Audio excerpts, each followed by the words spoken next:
Penelitian dan Pengabdian pada Masyarakat Hibah LPPM tahun 2022. Yang terhormat Rektor Universitas Timor, yang terhormat Wakil Rektor Bidang Akademik Universitas Timor, yang terhormat Ketua LPPM Universitas Timor, yang kami banggakan Bapak Ibu pemenang Hibah LPPM tahun 2022.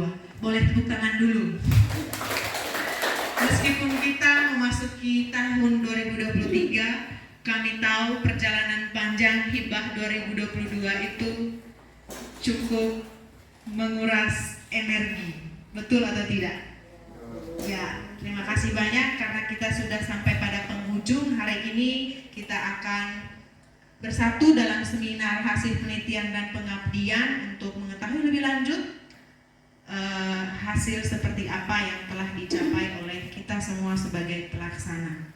Untuk itu, kesempatan yang pertama kami beri kesempatan kepada Ketua LPPM Universitas Timor untuk memberikan sepatah kata dua secara singkat untuk kita semua. Kepada Pak Paul, waktu dan kesempatan kami persilakan. Terima kasih yang terhormat Pak Rektor, Pak WR1, Bapak Ibu peneliti.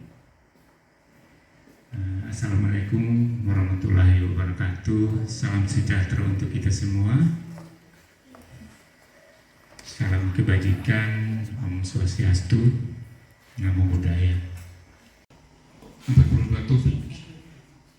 Mudah-mudahan capaian juga sudah tercapai.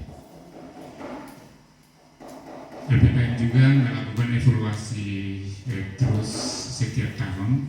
Jadi kalau tahun 2021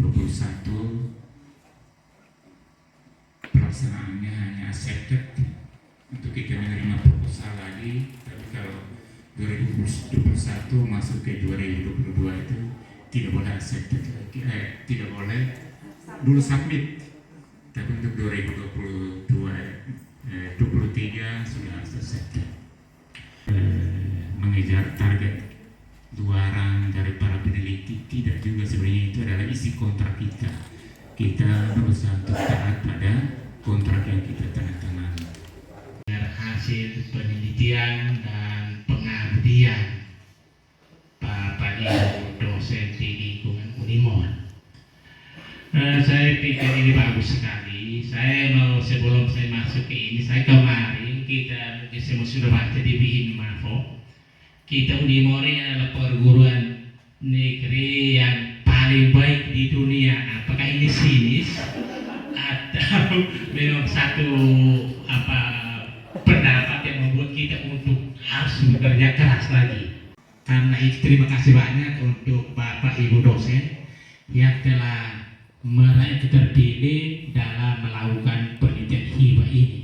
Yang kita sudah buat, terutama untuk penelitian, pengabdian, dan pengajaran, kemudian pencerahan masyarakat Timur Tengah Utara, Belu, dan Melaka. Saya pikir banyak hal yang kita sudah buat untuk kegiatan-kegiatan di masyarakat, terutama 3 Pemda ini.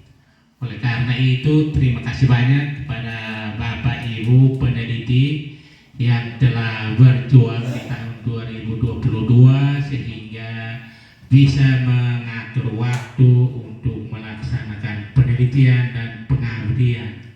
Saya pikir ini bagus sekali dan kiranya tidak hanya tahun 2022, tapi di tahun mendatang 2023, 2024 mudah-mudahan masih bisa dilaksanakan. Itu tadi saya bilang, kalau kinerja dosennya bagus, kinerja prodi, kemudian fakultas dan lembaga, institusi kita pasti akan meningkat. Dan yang lebih bagus adalah kesejahteraan para dosen yang melakukan penelitian ini. Ini seterusnya menambah kesejahteraan. Karena kalau misalnya kita naik pangkat dan lain sebagainya, otomatis tambah rupiah di gaji kita. Nah, tambah rupiah itu harus kita buat kegiatan-kegiatan seperti itu, hanya mengajar melulu. Oleh karena itu terima kasih banyak sekali lagi saya menyampaikan ini karena ini luar biasa. Kalau bukan kita, siapa lagi yang mau melakukan penelitian dan dan bisa mengangkat lembaga kita ini di kancah nasional kemudian regional. Saya pikir itu saja. Terima kasih banyak. Selamat berproses dan dengan memohon rahmat Tuhan yang Maha Kuasa dan restu kita semua, maka pada hari ini Selasa tanggal 17 Januari 2023 resmi dibuka dan terbuka untuk semua. Selamat berproses, Tuhan memberkati kita semua. Sekian dan terima kasih. Bisa menyesuaikan. Mari kita berdoa.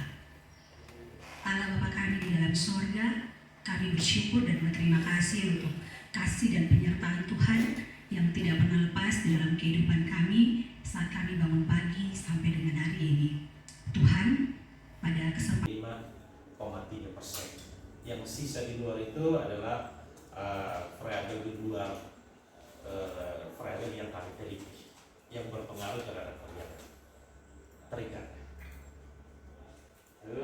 Serahkan kesimpulan penelitiannya. Ini untuk nilai koefisien pengaruh langsungnya, untuk hubungan X1 terhadap Y1 itu koefisien regresinya sebesar 0,321 dan nilai statistiknya antara T tabel dengan T hitung lebih besar daripada T tabel, maka signifikan, artinya pengaruhnya signifikan. X1 tadi yang pemberdayaan, X1 itu pemberdayaan terhadap ini, jadi ini Y1 ini sebagai variabel mediasi, memediasi yang X1 X2 X3. Di sini bahwa biasanya atau istilah tren sekarang itu memang dikenal dengan istilah literasi matematis, tapi kami lebih fokus mengkategorikan ini sebagai dua variabel yang berbeda, di mana literasi itu adalah kami menilai dari segi bahasanya, sedangkan numerasi itu kami menilai dari segi matematikanya. Jadi penelitian kolaborasi antara bahasa Indonesia dan matematika itu dampak di sini. Sejumlah titik di perbatasan Indonesia dan Timor Leste ini sebagian besarnya atau 96%-nya telah disepakati oleh kedua negara dengan mengacu kepada Traktat 1904 dan PCA 1914 yang merupakan peninggalan Belanda dan Portugis, penjajah Belanda dan Portugis. Nah, masih tersisa 2 segmen lagi.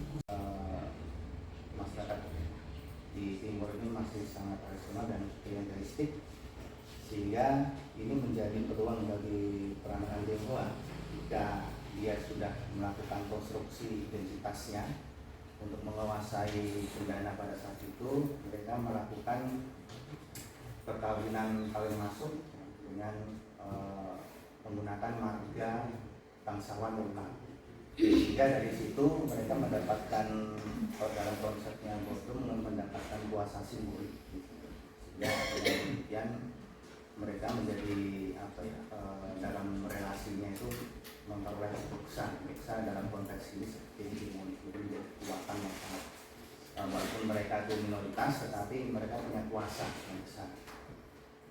Nah, ketika diperhadapkan dengan di mana dalam stakeholder kunci ini mereka mendukung yaitu adanya instruksi bupati terkait dengan penanganan stunting, kemudian yang terbaru kemarin Pergub 2022 yang saat ini disosialisasikan itu terkait dengan penurunan stunting terkait dengan peran desa, baru tatanan disosialisasikan, tapi penelitian kami kemarin itu merujuk pada instruksi bupati terkait dengan penganggaran ADD dan dana desa.